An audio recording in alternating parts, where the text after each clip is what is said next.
Everyone, मैं आशा करता हूं कि आप सब बहुत अच्छे होंगे और आप लोग स्टडी बहुत अच्छे से चल रही होगी। डिस्कस करेंगे आज के इस इंपॉर्टेंट वीडियो में mission SSC CGL mains batch 2023 general awareness subject से रिलेटेड आपका बैच। और इस बैच में हम लोग टॉप 2500 मिक्स प्रैक्टिस क्वेश्चंस को काफी डिटेल में डिस्कस करेंगे। 100 वीडियोस में डिस्कस करेंगे और 100 वीडियोस का वीडियो नंबर 23 है। तो आइए शुरू करते हैं फिर आज का इंपॉर्टेंट वीडियो। आज के इस वीडियो में हम लोग टॉप 25 क्वेश्चंस को डिटेल में डिस्कस करेंगे। फर्स्ट क्वेश्चन आपके स्क्रीन के सामने है, कितने सिल्वर मेडल इंडिया के द्वारा ये जीता गया था टोक्यो पैरालंपिक 2020 में? 5, 6, 8 या फिर 7? तो कितने जीता गया था? 8 सिल्वर मेडल इंडिया के द्वारा ये जीता गया था। ये आपका गेम बेसिकली ये कब खेला गया था? तो याद रखिए बेसिकली आपका ये 24 अगस्त से लेकर के 5 सितंबर 2021 को ये बेसिकली आपका ये खेला गया था गेम, क्योंकि ये आपका 2020 में ये कोविड-19 की वजह से इस गेम को पोस्टपोन करके जो है 2021 में इस पर्टिकुलर गेम को होस्ट किया गया था। कहाँ पे होस्ट किया गया था? तो टोक्यो जापान में ये पर्टिकुलर गेम आपका ये खेला गया था। क्लियर। और ये आपका 16वें नंबर का समर आपका ये पैरालंपिक गेम्स बोल सकते हैं, जिसमें फर्स्ट नंबर पे आपका चाइना टोटल इसके द्वारा जो है 207 जो है मेडल जीता गया था, इसमें से 96 गोल्ड, 60 सिल्वर एंड 51 आपके ब्रॉन्ज मेडल थे। सेकेंड नंबर पे ग्रेट ब्रिटेन 41 गोल्ड मेडल के साथ and 38 silver and 45 bronze, total 124 medal देखने को मिले थे। और थर्ड नंबर पे याद रख सकते हैं United states 37 gold and 36 silver, 31 bronze, total 104 medal इनके द्वारा ये जीता गया था। इंडिया का रैंक कितना था? 21, जिसमें से बोल सकते हैं कि टोटल इनके द्वारा जीता गया था 5 gold, 8 silver and 6 bronze, total number of जो आपके मेडल थे इंडिया के द्वारा जीता गया था 19। क्लियर। इस इंपॉर्टेंट पॉइंट को याद रखिएगा। नेक्स्ट क्वेश्चन की तरफ मूव करेंगे, जो आपके मिनिस्ट्री ऑफ एजुकेशन के द्वारा फरवरी 2022 में अप्रूव किया गया था एक न्यू स्कीम। उस पर्टिकुलर स्कीम का नाम बताना है, जिस स्कीम के द्वारा बेसिकली जो है नेक्स्ट 5 इयर्स जो आपका ये स्कीम जो है वो कवर करेगा सारे एस्पेक्ट्स ऑफ एडल्ट एजुकेशन। जो बेसिकली इसके साथ जो है जो भी आपके न्यू एजुकेशन पॉलिसी के साथ, आप ऐसा बोल सकते हैं जैसे इसको मैं हिंदी में भी रीड करूं और आपको समझ में आएगा हिंदी मीडियम के पेरेंट्स के लिए। बेसिकली फरवरी 2022 में शिक्षा मंत्रालय मिनिस्ट्री ऑफ एजुकेशन ने एक नई राष्ट्रीय शिक्षा नीति एनईपी के साथ बोल सकते हैं कि इसी को अलाइन करते हुए एक वयस्क शिक्षा के सभी पहलुओं को कवर करने के लिए अगले 5 वर्षों के लिए एक नई योजना को मंजूरी दी। उस पर्टिकुलर आपका जो है न्यू स्कीम का नाम बताना है, न्यू इंडिया लिटरेसी प्रोग्राम या फिर open education program, new India education plan या फिर आशा ASS से। तो इसका आंसर क्या होगा? इसका आंसर आपका ये होगा first, new India literacy program. ये बेसिकली गवर्नमेंट के द्वारा ये अप्रूव किया गया न्यू इंडिया लिटरेसी प्रोग्राम, और जिसका ड्यूरेशन बोल सकते हैं 2022 से लेकर के 2027, जो आपका ये कवर करेगा सारे एस्पेक्ट्स को एडल्ट एजुकेशन के साथ। बोल सकते हैं कि जो आपका ये नेशनल एजुकेशन पॉलिसी जो आपका 2020 में आया था, और उसके साथ ये बजट भी बेसिकली अनाउंस किया गया था जो है इसके लिए 2021-22 के बजट में इस पर्टिकुलर स्कीम के लिए जो भी आपका बजट होगा इसका अनाउंस किया गया था। उसके साथ साथ इस पर्टिकुलर जो आपका एडल्ट एजुकेशन, इसको बेसिकली रिप्लेस किया जाएगा एजुकेशन फॉर ऑल। क्लियर। इस पर्टिकुलर पॉइंट को याद रखिएगा। नेशनल एजुकेशन पॉलिसी बेसिकली आपका ये रिकमेंडेशंस आपका जो है एडल्ट एजुकेशन एंड उसके साथ साथ ये life long learning. Clear. Adult education के साथ साथ ये आपके ये भी इंपॉर्टेंट पॉइंट याद रखना है कि लाइफ लॉन्ग लर्निंग, हमेशा पूरे जीवन लर्निंग आपकी होनी चाहिए। ये इंपॉर्टेंट ऑब्जेक्टिव्स क्या था जो आपका केवल और केवल आप ऐसा नहीं बोल सकते हैं कि जो आपका फाउंडेशनल लिटरेसी की बात कही गई थी बेसिकली एनईपी 2020 में। उसके साथ साथ बेसिकली आपको याद रखना है कि 21st सेंचुरी के कुछ आपकी इंपॉर्टेंट स्किल्स है, जैसे कि आपका क्रिटिकल लाइफ स्किल्स जो आपके इंक्लूड करता है फाइनेंशियल लिटरेसी हुई होनी चाहिए, डिजिटल लिटरेसी होनी चाहिए, कॉमर्शियल स्किल्स होने चाहिए आपके पास, हेल्थ केयर और उसके साथ साथ अवेयरनेस भी आपके पास होना चाहिए। ऐसा नहीं कि इन्वायरमेंट में कुछ चल रहा है आपको पता ही नहीं चल रहा है कि ये क्या आजकल चल रहा है। तो ये सारी चीजें इसके प्रति आपका अवेयरनेस होना चाहिए। चाइल्ड केयर एंड उसके साथ साथ education, child care and education and family welfare, और ये वोकेशनल स्किल्स डेवलपमेंट भी इस पर्टिकुलर जो है इस पर्टिकुलर स्कीम का जो है आपका एक इंपॉर्टेंट ऑब्जेक्टिव बोल सकते हैं। और जो बेसिकली वोकेशनल स्किल डेवलपमेंट पे भी ये आपका ये फोकस करेगा ये पर्टिकुलर स्कीम। बेसिक एजुकेशन की बात करें तो ये इंक्लूड करेगा प्रीपेटरी, मिडिल और उसके साथ साथ ये सेकेंड स्टेज इक्विवेलेंस, पूरे तीनों स्टेज पे बेसिक एजुकेशन दी जाएगी, जो आपका प्रीपेटरी लेवल पे, मिडिल और उसके साथ साथ सेकेंडरी स्टेज लेवल पे। और ये कंटिन्यूइंग एजुकेशन जो आपका इंक्लूड करेगा जो engaging holistic adult education course, जो बोल सकते हैं कि उसमें आपको देखने को मिलेगा arts, sciences, technology, culture, sports and recreation, as well as बोल सकते हैं कि जो भी आपके टॉपिक्स ऑफ इंटरेस्ट हैं उनको भी इंक्लूड किया जाएगा लोकल लर्नर्स के लिए। जैसे कि कुछ एडवांस मटेरियल्स जो आपके क्रिटिकल लाइफ स्किल्स के लिए यूज होगा, उसको भी बेसिकली इस पर्टिकुलर स्कीम में इसका जो है वो इंक्लूड किया जाएगा। क्लियर, ये पॉइंट आई होप आपको ये समझ में आया होगा। नेक्स्ट क्वेश्चन की तरफ मूव करेंगे। ये प्यारा सा क्वेश्चन, लुड्डी। लुड्डी बेसिकली आपका एक फोक डांस है। ये बेसिकली आपका किस पर्टिकुलर स्टेट का ये फोक डांस है? मध्य प्रदेश, केरल, पंजाब या फिर मणिपुर? तो याद रखिए लुड्डी, ये बेसिकली आपका ये फोक डांस है, पंजाब स्टेट का। ऑप्शन थर्ड आपका ये करेक्ट हो जाएगा। ये लुड्डी आप यहाँ पे देख सकते हैं। ये बेसिकली आपका ये परफॉर्म किया जाता है जो है मैन एंड वुमेन के द्वारा। ये बेसिकली जो है फिंगर्स को क्लिक करके, जब ये आप ये इस फोक डांस को परफॉर्म किया जाता है तो clicking their fingers and clapping hands, ये हैंड से क्लैपिंग भी करते हैं, जंप और उसके साथ साथ ये हाफ टर्न्स।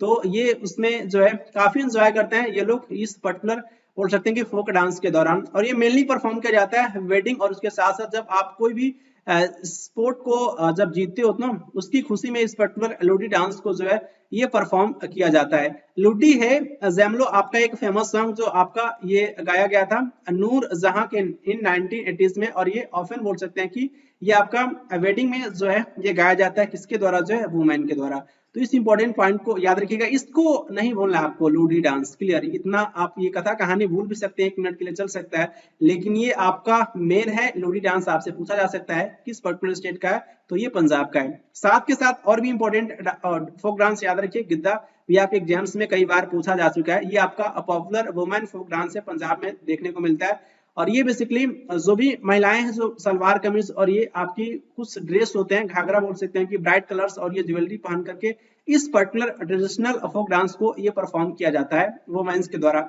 और ये झूमर भी एक इंपॉर्टेंट फोक डांस है जो आपका वेडिंग सेरेमनीज में इस पर्टिकुलर डांस को जो है ये परफॉर्म किया जाता है। समी, इसको मत भूलिएगा, काफी इंपॉर्टेंट है। आपको लग रहा हो कि आपके लिए नया है, लेकिन इसको याद रखिएगा। समी एक ट्रेडिशनल आपका डांस है जो आपको देखने को मिलेगा ट्राइबल एरियाज में, पंजाब में, और ये परफॉर्म किया जाता है वुमेन के द्वारा। और उसके साथ साथ ये जो है मैन के और वुमेन दोनों लोग के द्वारा इस पर्टिकुलर असमी ट्रेडिशनल फोक डांस को जो है ये जो है वो परफॉर्म किया जाता है। क्लियर, नेक्स्ट आप याद रखिए किकली, ये बेसिकली आपका पॉपुलर फीमेल फोक डांस है। क्लियर, और ये बेसिकली जो है ये परफॉर्म किया जाता है वुमेन के द्वारा। आप यहाँ पे इमेज में देख सकते हैं, इस तरीके से जो है ये होल्ड करके दोनों हैंड को, और ये ट्विडलिंग एक दूसरे को क्या करते हैं कि सर्कल में इस तरीके से बैलेंस करने की कोशिश करते हैं। क्लियर, और ये बहुत ही इंपॉर्टेंट आपका ये फोक डांस है किकली। और ये किसके द्वारा परफॉर्म किया जाता है? तो ये फीमेल के द्वारा परफॉर्म किया जाता है, बहुत इंपॉर्टेंट है, इसका नाम है याद रखिए। और ये गटका, ये भी आपके एग्जाम्स में कई बार पूछा जा चुका है। गटका एक बेसिकली आपका ये मार्शल आर्ट है। क्लियर, और ये बेसिकली आपका स्टाइल होता है इस पर्टिकुलर, आप यहाँ पे देख सकते हैं कि आपका एक जो स्टिक होता है ना, डंडा बोल सकते हैं, जो बेसिकली वुडन स्टिक होता है, इसी को बेसिकली घुमाया जाता है तलवार के जैसे। तो बेसिकली ये प्रकार का जो ये मार्शल आर्ट होता है जो गटका बोल सकते हैं, जो पंजाब स्टेट में देखने को मिलता है। आप यहाँ पे देख भी सकते हैं इस तरीके से जो है वो डंडे को जो है वो ठीक जैसे लगता है कि तलवार को जैसे नहीं हम लोग वो करते हैं इस तरीके से लेफ्ट राइट करते हुए बेसिकली जो है फाइट करते हुए नजर आते हैं, ठीक उसी प्रकार से तलवार के जगह पे जो है ये लोग स्टिक को यूज करते हैं। क्लियर, और ये भांगड़ा एक बहुत ही इंपॉर्टेंट फोक डांस है, मोस्ट पॉपुलर फोक डांस बोल सकते हैं पंजाब का। और ये बेसिकली आपका वर्नल वैसाखी फेस्टिवल से आपका ये एसोसिएटेड है आपका ये भांगड़ा डांस। और ये मेनली बेसिकली आपका परफॉर्म किया जाता है जो है पंजाबी फार्मर्स के द्वारा, बोल सकते हैं कि हार्वेस्टिंग सीजन के दौरान। क्लियर, तो फसलों की जब कटाई होती है उस पर्टिकुलर सीजन में जो है इस पर्टिकुलर भांगड़ा को जो है ये परफॉर्म किया जाता है फार्मर्स के द्वारा। क्लियर, तो इस पर्टिकुलर पॉइंट को भी याद रखिएगा। नेक्स्ट क्वेश्चन की तरफ मूव करेंगे। सेल्फ हेल्प ग्रुप में बेसिकली जो लोन और उसके साथ साथ जो आपके सेविंग डिसीजंस जो है वो किसके द्वारा जो है वो लिए जाते हैं? Group members, non government organization या फिर बैंक या फिर गवर्नमेंट। तो याद रखिए सेल्फ हेल्प ग्रुप SHO, जिसमें लोन एंड सेविंग डिसीजंस जो आपके वो लिए जाते हैं आपके ग्रुप मेंबर्स के द्वारा ही लिए जाते हैं। इसमें कोई नॉन गवर्नमेंट ऑर्गेनाइजेशंस, बैंक और गवर्नमेंट आपके पार्टिसिपेट नहीं करती हैं। ये उनके जो मेंबर्स होते हैं, क्योंकि सेल्फ हेल्प ग्रुप, इस क्वेश्चन को तो आप वैसे भी अच्छे से अगर आप रीड कर रहे हो, क्वेश्चंस की लैंग्वेज समझ पा रहे हो, तो इसका आप आंसर आसानी से कर पाओगे, क्योंकि इस क्वेश्चन में ये छिपा हुआ है सेल्फ हेल्प ग्रुप। एक प्रकार का जो है एक ग्रुप है जिसमें जो है बोल सकते हैं कि मेंबर होते हैं जो एक दूसरे को हेल्प करते हुए नजर आते हैं। तो जो भी डिसीजंस जो होते हैं लोन एंड सेविंग डिसीजंस जो आपके लिए जाते हैं ग्रुप मेंबर्स के द्वारा ही। तो ऑप्शन फर्स्ट आपका ये करेक्ट हो जाएगा। सेल्फ हेल्प ग्रुप में बेसिकली आपका इंपॉर्टेंट डिसीजंस जो आपका रिगार्डिंग बोल सकते हैं कि आपका लोन एंड सेविंग जो आपके ग्रुप मेंबर्स के द्वारा ही लिए जाते हैं। सेल्फ हेल्प ग्रुप में जो भी आपका इशू जो होता है, जो आपका loans reasonable rate of interest जो है उस पर देखने को मिलता है। एक रीजनेबल आपका रेट ऑफ इंटरेस्ट होगा, जो भी आपका अमाउंट लोन दिया जाएगा उसमें आपको इंटरेस्ट पे भी करना होगा, लेकिन आपका ये रीजनेबल होगा। उसके साथ साथ ये जो आपका सेल्फ हेल्प ग्रुप में जो आपका म्यूचुअल हेल्प ग्रुप जो होता है, जो आपको ये सपोर्ट को प्रोवाइड करता है एक दूसरे के बीच। क्लियर। उसके साथ साथ ये आपके एक दूसरे के करीब भी आते हैं, जो भी आपके इकोनॉमिक इश्यूज और उसके साथ साथ इनकम को अर्न करने के लिए एक दूसरे के ये पास भी आते हैं, एक साथ मिलकर के बेसिकली ये काम करते हैं इस पर्टिकुलर ग्रुप के जो भी मेंबर होते हैं। क्लियर। तो इस पर्टिकुलर पॉइंट को याद रखिएगा। नेक्स्ट क्वेश्चन की तरफ मूव करेंगे। बेसिकली ये क्वेश्चन आपके लता मंगेशकर जी से रिलेटेड है। आपको बताना है कि किस पर्टिकुलर आपके ब्रिटिश इंडिया में इनका जो उस पर्टिकुलर सिटीज का नाम बताना है। जो आपके लता मंगेशकर जन्म जो हुआ था ब्रिटिश भारत के निम्नलिखित में से किस शहर में हुआ था? इंदौर, लखनऊ, कलकत्ता या फिर बॉम्बे। तो याद रखिए कहाँ पे हुआ था? इंदौर, जो बेसिकली आपका मॉडर्न आपको देखने को मिलेगा मध्य प्रदेश में। Clear. Indore city. Option first आपका ये करेक्ट हो जाएगा। लता मंगेशकर जी से रिलेटेड इंपॉर्टेंट पॉइंट को याद रखिएगा। ये बेसिकली इनका जन्म जो है वो मराठी फैमिली में हुआ था। 28 सितंबर 1929 को हुआ था और इंदौर में हुआ था। और इनके जो भी अवार्ड दिया गया है आपकी एग्जाम्स के लिए काफी इंपॉर्टेंट इंफॉर्मेशन बोल सकते हैं। पद्म भूषण से इनको सम्मानित किया जा चुका है 1969 में। दादा साहब फाल्के अवार्ड दिया जा चुका है 1989 में। और ये महाराष्ट्र ऑफिशियल 1997 में, पद्म विभूषण 1999 में और ये भारत रत्न 2001 में। और ये official of the national order of the legion of honour ये 2006 में जो है वो इनको दिया गया था। क्लियर। तो इस इंपॉर्टेंट ऑनर्स को जो है एज इट इज आप याद रखिएगा, क्योंकि आपके एग्जाम्स में यहाँ से क्वेश्चंस देखने को मिल सकते हैं। नेक्स्ट क्वेश्चन की तरफ मूव करेंगे। वज्यूर ये बेसिकली आपका स्टाइल है, किस particular Indian classical dance form में देखने को मिलता है? मोहिनीअट्टम, भारतनाट्यम, कथक या फिर कथकली।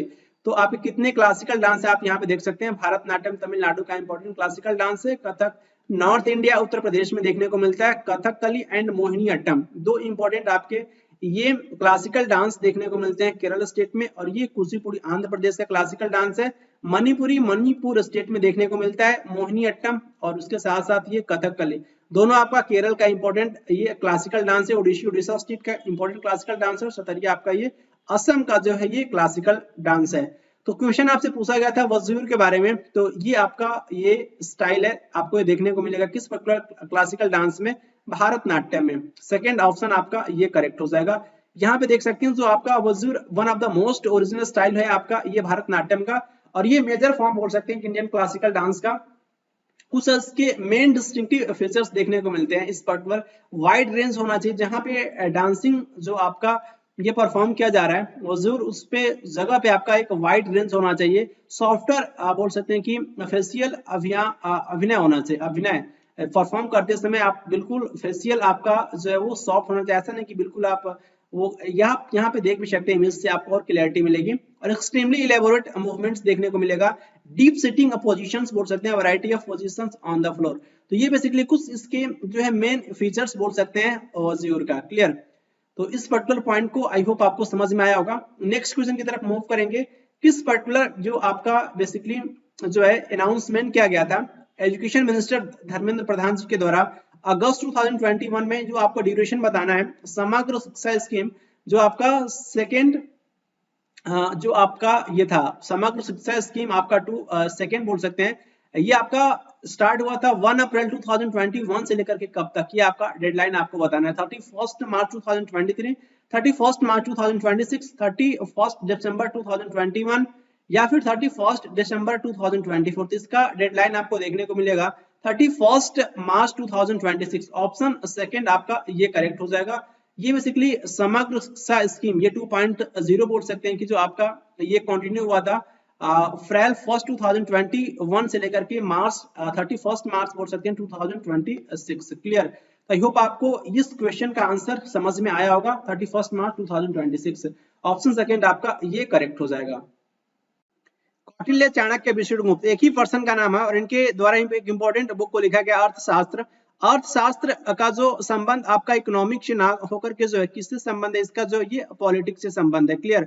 और इनके इस पर्टिकुलर बुक के अकॉर्डिंग आपको बताना है कि मौर्यन आपके एडमिनिस्ट्रेशन, मौर्य प्रशासन में घुड़सवार सेना के जो आपके कमांडिंग ऑफिसर को किसके नाम से जाना जाता था? पदाध्यक्ष, रथाध्यक्ष, अश्वाध्यक्ष या फिर हस्त अध्यक्ष। तो याद रखिए इस पर्टिकुलर क्वेश्चन को आप थोड़ा सा लॉजिकली सोचेंगे तो इसका आंसर निकल करके आ जाएगा।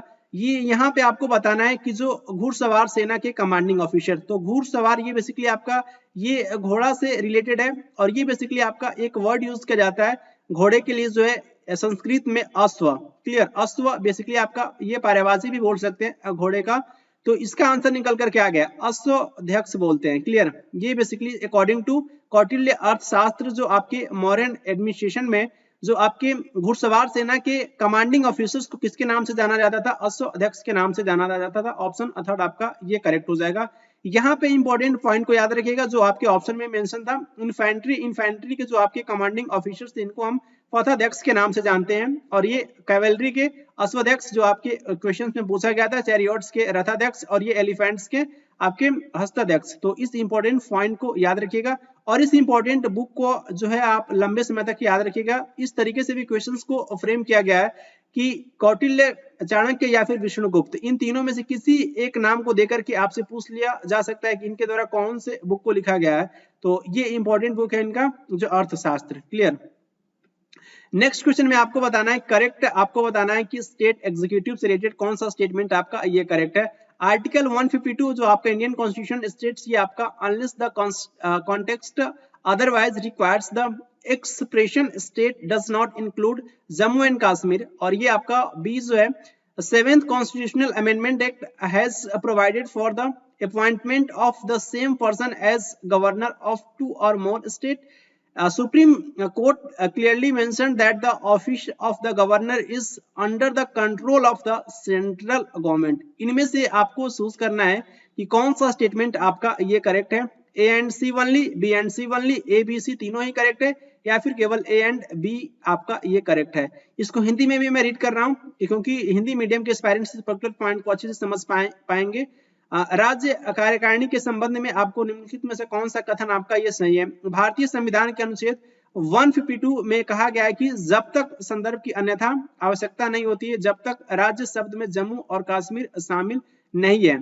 तो ये बेसिकली थोड़ा सा आपको जो है इंग्लिश पे ही फोकस कीजिएगा क्योंकि ट्रांसलेशन हमेशा आपका करेक्ट नहीं होता है। समझ में आ रहा है ना ये पॉइंट को? क्योंकि जब भी आपके एग्जाम्स में अगर डाउट हो, आपको हिंदी समझ में ना आए तो आप इंग्लिश पे ही फोकस कीजिएगा क्योंकि ये तो आपका ट्रांसलेट होता है कोई भी पर्टिकुलर क्वेश्चन का। तो ये आपका 7th आपका संविधान संशोधन अधिनियम ने 2 या 2 से अधिक राज्यों के लिए राज्यपाल के रूप में एक ही व्यक्ति की नियुक्ति का प्रावधान किया है। तो ये स्टेटमेंट तो मेरे हिसाब से वैसे ही करेक्ट है।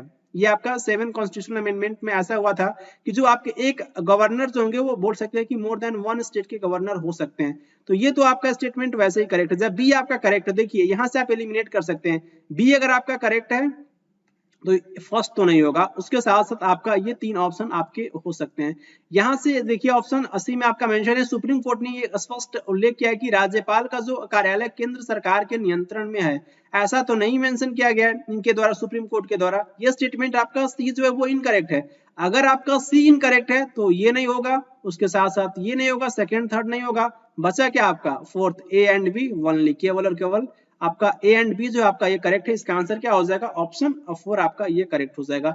इस तरीके से भी क्वेश्चंस को आप एग्जाम में जो है एलिमिनेशन टेक्निक को यूज करके सॉल्व कर सकते हैं। गवर्नर के बारे में इंपॉर्टेंट ये पॉइंट याद रखिए, constitutional head of state of India होते हैं। ये आपके जो स्टेट में देखने को मिलेंगे। जैसे कि आपके प्रेसिडेंट जो होते हैं आपके सेंट्रल में, ठीक उसी प्रकार से आपके ये गवर्नर आपके जो स्टेट में आपको ये देखने को मिलेंगे। और ये गवर्नर आपके एग्जिस्ट करते हैं स्टेट में, और लेकिन आपके एलजी जो होते हैं लेफ्टिनेंट गवर्नर आपको देखने को मिलेंगे। लेफ्टिनेंट गवर्नर्स और एडमिनिस्ट्रेटर्स एग्जिस्ट करते हैं आपके यूनियन टेरिटरीज में, जैसे कि आप देख सकते हैं दिल्ली और उसके साथ साथ पुदुचेरी में। और जो भी आपके अदर यूनियन टेरिटरीज में आपको ये देखने को मिलेंगे एलजी, जैसे कि आपके जो है अंडमान एंड निकोबार में, उसके साथ साथ लद्दाख, जम्मू एंड कश्मीर में, और दिल्ली एंड पुडुचेरी में। और इंडिया में बेसिकली जो आपके एलजी जो होते हैं एडमिनिस्ट्रेटर, ये आपके जो है कॉन्स्टिट्यूशनल आपके हेड होते हैं यूनियन टेरिटरीज के। और जो आपके गवर्नर एक्ट करते हैं कॉन्स्टिट्यूशनल हेड, एंड ये आपके जो है डिसीजन सारे के सारे डिसीजंस लेते हैं, बोल सकते हैं कि जिनका बेस जो होता है advice of the chief minister, and बोल सकते हैं कि जो आपके काउंसिल ऑफ मिनिस्टर, इनके एडवाइस से ये डिसीजन लेते हैं आपके गवर्नर। क्लियर? तो इस इंपॉर्टेंट पॉइंट को याद रखिएगा। नेक्स्ट क्वेश्चन की तरफ मूव करेंगे। भारत ने हॉकी में पहला जो है आपका विश्व कप खिताब कब जीता गया था भारत के द्वारा? 1975 में, 1978 में, 1982 में, या फिर 1971 में? तो ये आपका ये जीता गया था भारत के द्वारा जो 1975 में। ऑप्शन फर्स्ट आपका ये करेक्ट हो जाएगा। और ये यहाँ पे देख सकते हैं ये किसके द्वारा किसको बीट किया गया था, किसको हराया गया था? तो पाकिस्तान को ये हराया गया था। क्लियर? 1975 में मेंस हॉकी वर्ल्ड कप ये आपका कहाँ पे हुआ था? ये आपका कुआलालंपुर मलेशिया में हुआ था, और ये पाकिस्तान को इनके द्वारा ये हराया गया था। नेक्स्ट क्वेश्चन की तरफ मूव करेंगे। जो आपका सेंटर जो होता है साइक्लोन का, उसमें आपको बताना है कि यह काम एरिया होता है, बहुत ही शांत होता है। इसे हम किसके नाम से जानते हैं? उस पर्टिकुलर स्टॉर्म का जो है तूफान का। क्लियर? तो इसे हम किसके नाम से जानते हैं? बेस कहते हैं, फोकल पॉइंट आई, या फिर जो है ट्रिगर पॉइंट कहते हैं। तो उस शांत एरिया को बेसिकली हम जानते हैं आई के नाम से, आंख होता है। क्लियर? ऑप्शन थर्ड आपका ये, आपका आई नहीं, ये बेसिकली आपका ये जो है सेंटर जो होता है साइक्लोन का ना, चक्रवात का जो केंद्र जो होता है बहुत ही शांत क्षेत्र होता है। आप यहाँ पे देखिए आपको और क्लियर होगा। ये आप कि इसके बारे में मैं बात कर रहा हूँ कि बहुत ही शांत होता है। यहाँ पे देख सकते हैं ये आपका आई है यहाँ पे। क्लियर? आई, और ये आई वॉल है, तो ये शांत होता है बिल्कुल। तो ट्रॉपिकल अगर हम बारे में बात करें कि आपका टिपिकल जो ट्रॉपिकल साइक्लोन्स होगा उसमें आपको आई देखने को मिलेगा। अप्रोक्सीमेटली 30 to 65 किलोमीटर ये आपको देखने को मिलेगा, 20 to 40 metre across of the geometric centre इसका जो होता है इस पर्टिकुलर स्टॉर्म का। और आई जो होता है आपका क्लियर देखने को मिलेगा, इसके पास स्पॉटी लो क्लाउड्स देखने को मिलता है। और ये clear I, it may field be low and mid level clouds. और ये फील्ड आइज ये इस तरीके से आपको देखने को मिलेगा, जो इस पर्टिकुलर इमेज में आप ये देख सकते हैं। और ये आपका ट्रॉपिकल साइक्लोन का स्ट्रक्चर है, ट्रॉपिकल साइक्लोन्स का आपका स्ट्रक्चर है। तो आप इस पर्टिकुलर पॉइंट पे आइज जो होता है ना बिल्कुल ये आपका शांत वाला एरिया होता है, काम एरिया होता है। क्लियर? नेक्स्ट क्वेश्चन की तरफ मूव करेंगे। नेक्स्ट क्वेश्चन में आपको बताना है इनमें से कौन सा आपका जो है not, which of the following is not one of the sceneries of national digital education architecture, जो आप जिसे हम NDEAR कहते हैं, लॉन्च ये बेसिकली ये लॉन्च किया गया था स्टेट गवर्नमेंट ऑफ इंडिया के द्वारा 2021 में। निम्नलिखित में से कौन सा 2021 में भारत सरकार द्वारा शुरू किया गया राष्ट्रीय डिजिटल शिक्षा वास्तुकला NDEAR के परिदृश्यों में से एक नहीं है? एक नहीं है। हेल्प लर्न, या फिर डेवलप लर्न, या फिर मैनेज लर्न। तो ये बेसिकली यहाँ पे याद रखिए कि जो बेसिकली आपका ये हेल्प लर्न जो है ये तो है, हेल्प लर्न भी है, उसके साथ साथ ये आपका लर्न भी है, और ये आपका मैनेज लर्न भी है, लेकिन ये आपका डेवलप लर्न नहीं है। क्लियर? तो ये बेसिकली आपका ये जो है ऑप्शन सेकेंड आपका ये नहीं है। क्लियर? तो इसका आंसर आपका ये सेकंड हो जाएगा, क्योंकि पूछा वही है जो गलत है, और गलत आपका ये सेकंड है। यहाँ फोकस कीजिए जो बेसिकली आपके जो है कोर आइडियाज जो आपके NDEAR के जो आपका फैसिलिटेट करता है अचीव करने के लिए जितने भी गोल्स जो आपके फाउंड किए गए हैं नेशनल एजुकेशन पॉलिसी 2020, इन्हीं के गोल को अचीव करने के लिए आपका ये वर्क करता है। क्लियर? और इसमें जो है 2 कोर इंटरेक्शंस देखने को मिलेंगे, लर्निंग इंटरेक्शन और ये एडमिनिस्ट्रेशन इंटरेक्शन। 3 सिनेरियोज से क्वेश्चंस पूछा गया था, लर्न, हेल्प लर्न और ये मैनेज लर्न। देख रहे हैं ना यहाँ पे ये पॉइंट आपके मेंशन था, इस particular learn, help learn and manage learn. ये आपका डेवलप लर्न इसमें मेंशन नहीं है, और यहीं से आपके एग्जाम्स में क्वेश्चन पूछा गया था। और ये क्वेश्चन आपके CGL प्री 2023 के एग्जाम्स में ऑलरेडी ये पूछा जा चुका है। तो इस तरीके से भी क्वेश्चंस आपके फ्रेम किए जाते हैं। यहाँ पे देखिए 5 की जो है आपको देखने को मिलेंगे पर्सोनास, जो आपके स्टूडेंट एनी लर्नर, जो आपका पेरेंट एनी, जो है आपका ये क्या हो सकता है कि आपका ये केयर गिवर हो सकता है, टीचर एनी, जो टीचर जो आपको ये टीच करता है उसे हम बेसिकली टीचर कहते हैं, और ये आपका एडमिनिस्ट्रेशन जो कोई आपका हो सकता है, ये आपका anyone who can help manage, उसको एडमिनिस्ट्रेशन कहते हैं, या फिर ये आपका कम्युनिटी मेंबर हो सकता है, जो आपका ये क्या कर सकता है कि जो आपका सोसाइटी का जो इंक्लूड करता है जो आपका मार्केट प्लेयर्स। क्लियर, तो ये बेसिकली आपके 5 की इसमें जो है पर्सोनेज आपको देखने को मिलेंगे, और ये इसके कोर क्या है, NDEAR के कोर क्या है, तो कोर है आपके ओपन स्टैंडर्ड्स एंड प्रिंसिपल्स, और ये फेडरेटेड आपके आर्किटेक्चर, और ये बिल्डिंग ब्लॉक्स, और ये इकोसिस्टम, तो ये इसके कोर है NDEAR के। तो इससे भी क्वेश्चंस आपके फ्रेम किए जा सकते हैं, जब इस पर्टिकुलर सिनेरियो से क्वेश्चंस फ्रेम किए गए हैं तो इस पर्टिकुलर पॉइंट से भी जो है कोर से भी क्वेश्चंस फ्रेम किए जा सकते हैं। क्लियर, नेक्स्ट क्वेश्चन की तरफ मूव करेंगे। आपको बताना है इस पर्टिकुलर क्वेश्चन में रहनुमाई मज़दयान जो आपका ये जो है ये सभा या फिर धार्मिक सुधार संघ के संस्थापक इनमें से कौन थे, जो है मोहम्मद इकबाल, दादा भाई नौरोजी, या फिर आत्माराम पांडुरंग, या फिर केशव चंद्र सेन। तो रहनुमाई मज़दयान। क्लियर, तो ये बेसिकली इस सभा के जो आपके जो फाउंडर कौन थे आपके थे, दादा भाई नौरोजी। ऑप्शन सेकंड आपका ये करेक्ट हो जाएगा। इंपॉर्टेंट पॉइंट पे फोकस कीजिएगा, पहले तो आप इनको इमेज में यहाँ पे देखिए, दादा भाई नौरोजी, इनको बेसिकली हम grand old man of India भी कहते हैं। ये क्वेश्चंस आपके ऑलरेडी एग्जाम्स में कई बार पूछा जा चुका है, और इनके द्वारा INC जो इंडियन नेशनल कांग्रेस को प्रिसाइड किया गया था, जो है वो 3 टाइम्स, सेकेंड, 9th, और उसके साथ ये 22nd नंबर का जो आपका INC हुआ था। क्लियर, 1886 में, और उसके साथ साथ 1893 में, और ये 1906 में। और ये जो है लिबरल पार्टी मेंबर बने थे, बेसिकली जो है मेंबर ऑफ पार्लियामेंट, जो लिबरल पार्टी के थे, और ये बेसिकली मेंबर बने थे parliament British house of Commons में। क्लियर, और ये रिप्रेजेंट भी किए थे, बोल सकते हैं कि फिन्सबरी सेंट्रल बिटवीन 1892 एंड 1895 में। ये भी इंपॉर्टेंट पॉइंट आपसे एग्जाम्स में ऑलरेडी ये पूछा जा चुका है, ब्रिटिश हाउस ऑफ कॉमन्स से रिलेटेड। क्लियर, और ये इनका बुक जो है काफी इंपॉर्टेंट है, poverty and un British rule in India, जिस पर्टिकुलर बुक में जो है इनके द्वारा ये वेल्थ ड्रेन जो आपका ये जो है धन निष्कासन का जो सिद्धांत, इसके प्रति जो है इनके ऊपर जो है वो अटेंशन दिया गया है इस पर्टिकुलर बुक में, जो है वेल्थ ड्रेन को लेकर के। क्लियर, तो इस पर्टिकुलर बुक का नाम याद रखिएगा, जो आपके एग्जाम्स के लिए काफी इंपॉर्टेंट है, poverty and un British rule in India.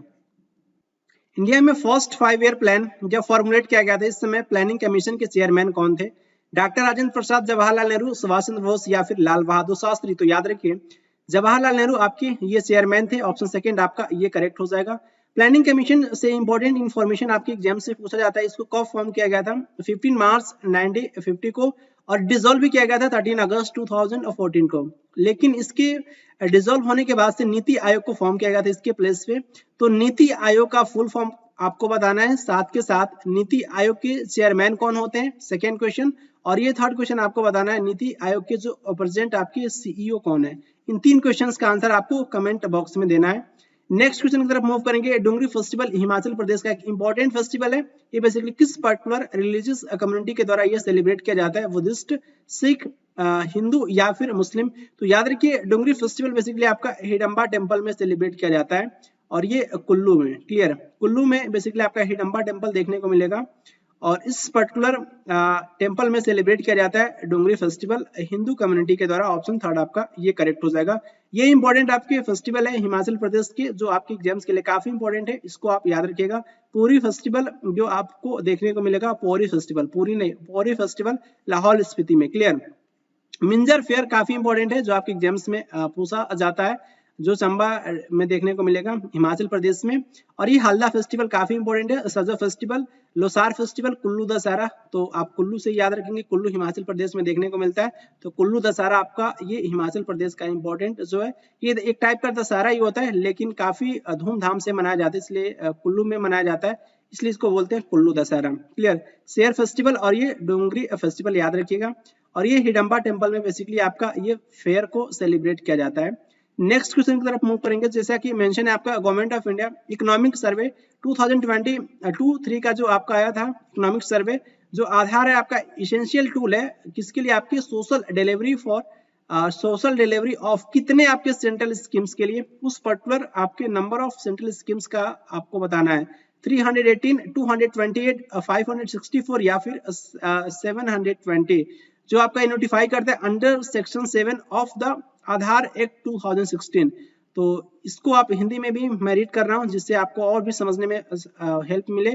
जैसा कि भारत सरकार के आर्थिक सर्वेक्षण 2022-3 में उल्लेख किया गया है कि आधार अधिनियम 2016 की धारा 7 के तहत अधिसूचित कितने केंद्रीय योजनाओं या फिर बोल सकते हैं कि आपके सेंट्रल स्कीम के सामाजिक वितरण के आधार एक आवश्यक उपकरण है। तो इसका आंसर क्या होगा, इसका आंसर होगा बेसिकली आपका 318। फर्स्ट इसका आंसर हो जाएगा 318 जो आपके सेंट्रल स्कीम्स के बारे में मेंशन है। और ये आपका आधार जो है इसेंशियल टूल बोल सकते हैं social delivery by the state, और ये 318 सेंट्रल स्कीम्स एंड ओवर बोल सकते हैं कि 720 स्टेट। क्लियर। और ये डीबीटी स्कीम्स आर ये बेसिकली नोटिफाई किया गया अंडर सेक्शन 7 आधार एक्ट 2016। क्लियर। तो इस पर्टिकुलर पॉइंट को याद रखिएगा। नेक्स्ट क्वेश्चन की तरफ मूव करेंगे। कोपेनहेगन के स्कीम के अकॉर्डिंग आपको बताना है कि जो आपका क्लाइमेट आपका ये देखने को मिलेगा जो डोनेट किया गया है किसके द्वारा डिनोट किया गया है, प्रदर्शित किया गया है कैपिटल लेटर ई से। तो ये आपका पोलर टाइप या फिर hot desert monsoon with dry summer या फिर ट्रॉपिकल सवाना। तो ये बेसिकली आपका है ये पोलर टाइप। पोलर टाइप को बेसिकली इंडिया में जो है जो कोपेनहेगन स्कीम के अकॉर्डिंग इसको डिनोट करते हैं कैपिटल ई से, पोलर टाइप। ऑप्शन फर्स्ट आपका ये करेक्ट हो जाएगा। यहाँ पे देखिए कुछ आपके ये शॉर्ट फॉर्म है और यहाँ पे आपको देखने को मिलेगा कि जो आपके यहाँ पे बहुत अच्छे से देख सकते हैं जैसे ईटी देखिए, ईटी आपको ये देखने को मिलेगा। ईटी मीन्स क्या होता है, ईटी मीन्स बेसिकली आपका टुंड्रा टाइप है। तो यहाँ पे आपको ये देखने को मिलेगा ये टुंड्रा टाइप का जो है वो फर्स्ट देखने को मिलेगा। ई यहाँ पे देखने को मिलेगा, ई बेसिकली क्या आपका ये पोलर टाइप है। क्लियर। तो इस तरीके से भी आप कोरिलेट करके जो है याद रख सकते हैं और ये आपके शॉर्ट फॉर्म है। क्लियर। तो इस तरीके से आपको ये देखने को मिलेगा CWG ये वाला एरिया जो है ना, इस वाले एरिया को आप इससे भी कंपेयर कर सकते हैं। ये वाला एरिया आपको यहाँ पे देखने को मिलेगा, ये वाला ये एरिया यहाँ पे देखने को मिलेगा आपका ये पोलर वाला एरिया। क्लियर। पोलर टाइप ई जो आपको ये इस तरीके से आपको रिलेट करेंगे ना, DFC देख लीजिए आपको इस पर्टिकुलर रीजन में देखने को मिलेगा। और सारे के यहाँ पे जो है आपके फुल फॉर्म भी मेंशन है जैसे कि आपका CWG जिसका मीनिंग क्या होता है, इसका मीनिंग होता है आपका मॉनसून टाइप विद ड्राई आपका ये वाटर। तो ये आपका ये वाला रीजन है, इसमें आपको देखने को मिलेगा इस टाइप के फॉरेस्ट। क्लियर। नेक्स्ट क्वेश्चन की तरफ मूव करेंगे। अर्जुन सिंह धुर्वे बेसिकली इनको कन्फर्म किया गया था, सम्मानित किया गया था पद्मश्री अवार्ड से 2022 में।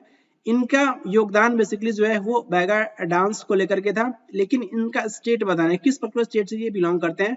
तो राजस्थान, वेस्ट बंगाल, मध्य प्रदेश या फिर ओडिशा। तो इस पर्टिकुलर पर्सन का स्टेट है आपका ये मध्य प्रदेश, ये मध्य प्रदेश से बिलोंग करते हैं। ऑप्शन थर्ड आपका ये करेक्ट हो जाएगा। Arjun Singh Dhurve basically folk dancer और ये रिटायर्ड टीचर भी हैं और ये Dindori district of the Indian state of Madhya Pradesh. इनका डिस्ट्रिक्ट का नाम क्या है, डिंडोरी डिस्ट्रिक्ट, और ये मध्य प्रदेश स्टेट से बिलोंग करते हैं।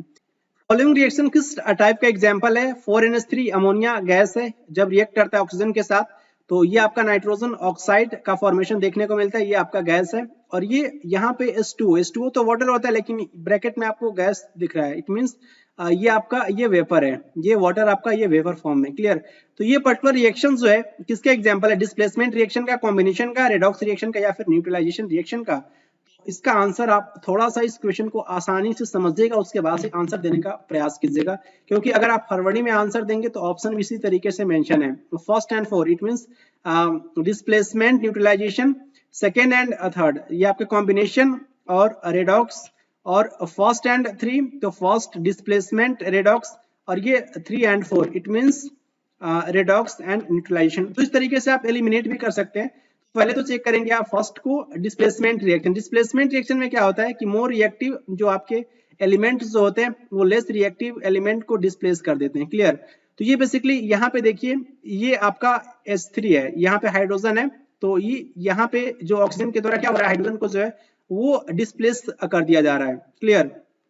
तो ये तो देखने को मिल रहा है, तो ये आपका डिस्प्लेसमेंट कह सकते हैं। ठीक उसी प्रकार से ये आपका जो सेकेंड ऑप्शन जो है कॉम्बिनेशन रिएक्शन पे थोड़ा सा चेक करते हैं। कॉम्बिनेशन रिएक्शन क्या होता है कि मोर देन टू टू और मोर देन टू, जो आपके रिएक्टेंट जो होते हैं ना, यहाँ पे देखिए, यहाँ पे दो आपके रिएक्टेंट हो गए ना, ये आपके जो है अभिकारक होते हैं। ये वाले जो राइट साइड वाले होते हैं ना रिएक्टेंट, इसको हम अभिकारक कहते हैं।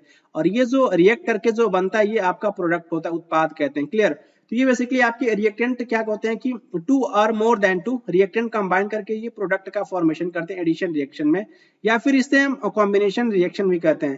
तो कुछ समय के लिए तो आप ये कह सकते हैं कॉम्बिनेशन रिएक्शन, लेकिन ये आपका प्रोडक्ट देखिए जो है आपका सिंगल प्रोडक्ट देखने को मिलता है ये आपका एडिशन रिएक्शन में। क्लियर? तो ये तो आपका इनकरेक्ट हो जाएगा, ये नहीं होगा। रेडॉक्स रिएक्शन पे थोड़ा चेक करते हैं, क्योंकि देखिए कोई भी केमिकल रिएक्शन में जब आपको ये देखने को मिले रिडक्शन और उसके साथ साथ ऑक्सीडेशन एंड रिडक्शन दोनों ही देखने को मिले किसी भी केमिकल रिएक्शन में, तो आप ये कहोगे कि आपका पर्टिकुलर जो केमिकल रिएक्शन है वो आपका जो है ये रेडॉक्स रिएक्शन है। क्लियर? तो सबसे पहले तो समझिए रिडक्शन क्या होता है, उसके बाद से ऑक्सीडेशन क्या होता है, फिर इस पर्टिकुलर पॉइंट को चेक करेंगे कि इसमें दोनों देखने को मिलेगा, तो हम कहेंगे उस बेस पे कि आपका ये रेडॉक्स रिएक्शन है। तो रिडक्शन क्या होता है? Addition of hydrogen. रिडक्शन क्या होता है? आपका एडिशन ऑफ हाइड्रोजन। तो यहाँ पे देख रहे होंगे कि एडिशन ऑफ हाइड्रोजन क्या दिख रहा है यहाँ पे? O2। तो यहाँ पे ऑक्सीजन है, लेकिन ऑक्सीजन के साथ क्या जुड़ गया? हाइड्रोजन जुड़ गया। इट मींस हाइड्रोजन जुड़ा, तो यहाँ पे तो हमें रिडक्शन देखने को मिला, यहाँ पे हमें जो है रिडक्शन देखने को मिला।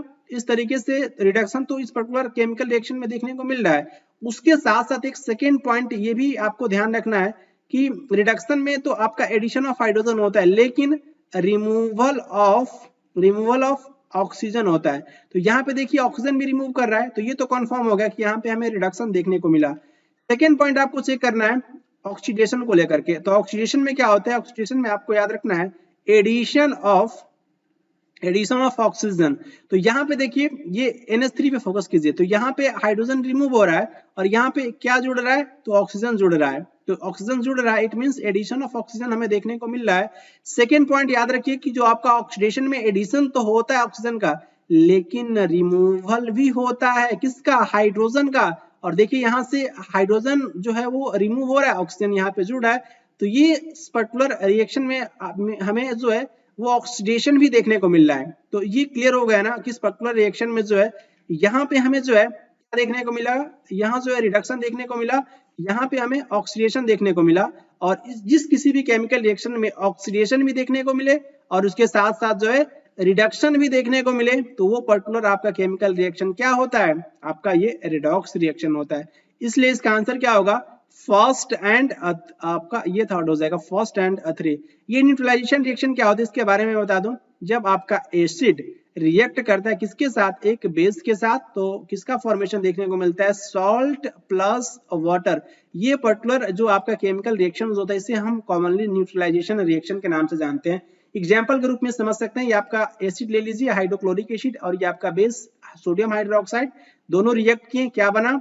तो बहुत ही सिंपल है, पॉजिटिव में टूटा और ये आपका Cl में ब्रेक डाउन हुआ, और ये आपका NaOH है, Na पॉजिटिव में OH निगेटिव में टूटा, H पॉजिटिव जो है इसके साथ अटैच हुआ तो ये आपका वाटर बन गया, और उसके साथ Na पॉजिटिव और ये Cl निगेटिव दोनों कंबाइन हुए पॉजिटिव निगेटिव, तो क्या बन गया? आपका NaCl बन गया। और NaCl क्या है? आपका ये कॉमन सॉल्ट है, और ये कॉमन सॉल्ट आप ये कह सकते हैं कि ये क्या देखने को मिला इस पर्टिकुलर केमिकल रिएक्शन में? एसिड बेस की रिएक्शन हुई, देखने को मिलेगा सॉल्ट एंड वाटर। इसी पर्टिकुलर केमिकल रिएक्शन को हम किसके नाम से जानते हैं? न्यूट्रलाइजेशन रिएक्शन के नाम से जानते हैं। तो ऐसा तो कुछ इस पर्टिकुलर केमिकल रिएक्शंस में देखने को तो नहीं मिल रहा है, इसलिए आपका ऑप्शन ये फोर्थ नहीं होगा। क्लियर? आई होप आपको ये भी कॉन्सेप्ट समझ में आया होगा। तो इसका आंसर क्या होगा? सी हो जाएगा, first and three, displacement and आपका ये रेडॉक्स। कार्बन बेसिकली आपका एग्जिस्ट करता है एटमॉस्फेयर में किस फॉर्म में? कार्बन मोनोऑक्साइड ओनली, CO होता है, ना कि कोबाल्ट। कोबाल्ट जब भी लिखिएगा तो C कैपिटल और स्मॉल O लिखिएगा। कार्बन मोनोऑक्साइड को capital C and capital O लिखते हैं। क्लियर? कार्बन मोनोऑक्साइड केवल और केवल पाया जाता है जो आपके एटमॉस्फेयर में आपका ये कार्बन एग्जिस्ट करता है, या फिर carbon monoxide in traces and carbon dioxide दोनों पाए जाते हैं, केवल और केवल कार्बन डाइऑक्साइड या फिर कोल। तो एटमॉस्फेयर में आपको देखने को मिलेगा केवल और केवल कार्बन डाइऑक्साइड CO2। कितना परसेंट देखने को मिलता है? 0.03%। क्लियर? और ये नाइट्रोजन जो होता है अप्रोक्स 78%, ऑक्सीजन आपका ये 21% होता है, और ये आपका CO2 जो होता है वो देखने को मिलता है CO2 बेसिकली देखने को मिलता है 0.03%, क्लियर। और ये आपका कार्बन डाइऑक्साइड में आपका ये कार्बन तो एग्जिस्ट किया ना, तो जो आपके एग्जाम से ये क्वेश्चन पूछा गया था, क्लियर। तो इस तरीके से इस पर्टिकुलर पॉइंट को याद रखिएगा कि आपका ये कार्बन एग्जिस्ट करता है एटमॉस्फेयर में in the form of carbon dioxide only. Option C आपका ये करेक्ट हो जाएगा, क्लियर। और ये जो क्वेश्चंस मैं डिस्कस कर रहा हूँ ये आपका एनसीईआरटी बेस्ड है, क्योंकि एनसीईआरटी बेस्ड आपके एग्जाम्स में क्वेश्चंस पूछे जाते हैं, क्लियर। तो इसको आप बहुत अच्छे से जो है इस पर्टिकुलर क्वेश्चंस को जो है वो डील कीजिएगा, समझिएगा एक एक पॉइंट को। और नेक्स्ट क्वेश्चन की तरफ मूव करेंगे। 20 आपका ये 1 क्वेश्चन है। इसमें से आपको बेसिकली जो है कौन सा स्टेटमेंट आपका ये करेक्ट है कार्बन कंपाउंड्स को लेकर के। तो जो आपके कार्बन कंपाउंड्स जो होते हैं, ऑर्गेनिक कंपाउंड बोल सकते हैं, ऑर्गेनिक कंपाउंड जो होते हैं ना उसमें कार्बन पाया ही जाता है 100%। लेकिन आप ऐसा नहीं कह सकते कि जिसमें आपका कार्बन होगा वो आपका ऑर्गेनिक होगा, वो आपका इनऑर्गेनिक भी हो सकता है, वो आपका इनऑर्गेनिक भी हो सकता है। जैसे कि आपका CO2 क्या है, कार्बन डाइऑक्साइड है, इसमें तो कार्बन भी प्रेजेंट है लेकिन आपका ये इनऑर्गेनिक कंपाउंड है, अकार्बनिक यौगिक है, क्लियर। तो इस तरीके से आपको याद रखना है कि जो आपके कार्बन कंपाउंड्स होते हैं इससे रिलेटेड आपको एक करेक्ट स्टेटमेंट आपको बताना है कि आपके गुड कंडक्टर्स होते हैं इलेक्ट्रिसिटी के, पुअर कंडक्टर्स होते हैं इलेक्ट्रिसिटी के, इनमें जो स्ट्रॉन्ग फोर्सेस ऑफ अट्रैक्शन देखने को मिलता है मॉलिक्यूल्स के बीच में, और इनके पास जो है ये नहीं होता है स्ट्रॉन्ग फोर्सेस ऑफ अट्रैक्शन जो उनके मॉलिक्यूल्स के बीच में। तो इस क्वेश्चन को आप थोड़ा सा लॉजिकली सोचिएगा तो इसका आंसर कर पाएंगे। जो आपके गुड कंडक्टर्स ऑफ इलेक्ट्रिसिटी ये आपके होते हैं आयनिक कंपाउंड, जैसे कि सोडियम क्लोराइड ये आपका आयनिक कंपाउंड है, तो ये आपके गुड कंडक्टर्स ऑफ इलेक्ट्रिसिटी होता है। तो ये तो नहीं होगा, ये नहीं होगा, तो ये बेसिकली आपका ये ऑप्शन फर्स्ट देखिए, ये नहीं होगा, ये नहीं होगा, बस आपका सेकंड, थर्ड और सेकंड, फोर्थ में आपको चूज करना है। ये आपके पुअर कंडक्टर्स ऑफ इलेक्ट्रिसिटी होता है, तो सेकंड आपका करेक्ट है। जब सेकंड करेक्ट है तो आपको इस पे फोकस करना है, आपका थर्ड है या फिर जो फोर्थ।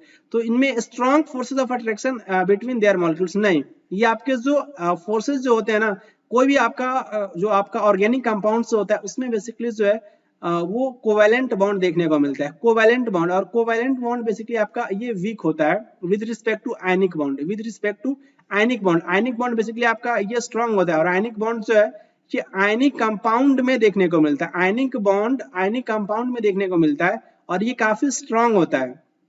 लेकिन ये जो आपका कोवैलेंट कंपाउंड में जो आपके ऑर्गेनिक कंपाउंड्स होते हैं वो कोवैलेंट कंपाउंड होते हैं, और इसमें जो कोवैलेंट बॉन्ड देखने को मिलता है और ये वीक होते हैं with respect to ionic bond.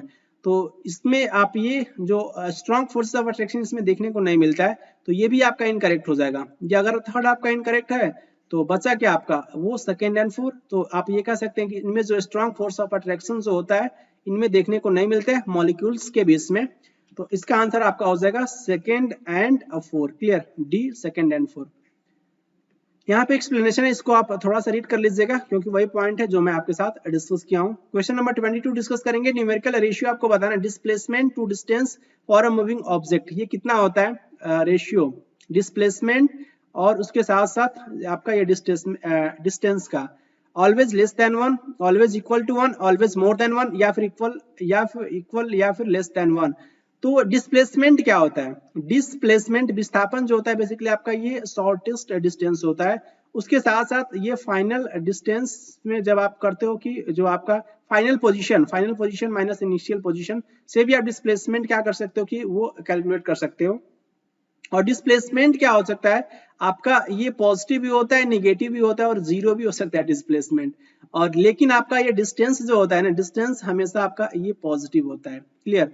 तो ये बेसिकली ये कुछ इंपॉर्टेंट आपके पॉइंट भी होता है। डिस्टेंस क्या होता है, डिस्टेंस आपका टोटल पाथ लेंथ होता है, और ये डिस्प्लेसमेंट जो होता है आपका ये वेक्टर क्वांटिटी होता है, क्लियर। डिस्प्लेसमेंट आपका ये वेक्टर क्वांटिटी होता है, लेकिन डिस्टेंस जो होता है आपका ये स्केलर होता है। और ये बेसिकली आपका डिस्टेंस कभी भी आपका ये निगेटिव नहीं हो सकता है, निगेटिव नहीं हो सकता है। तो ये जो बेसिकली आपका डिस्टेंस आपका ये क्या होगा कि डिस्टेंस आपका इक्वल होगा या फिर बोल सकते हैं कि आपका ग्रेटर देन 1 होगा, और ये डिस्प्लेसमेंट से, क्लियर।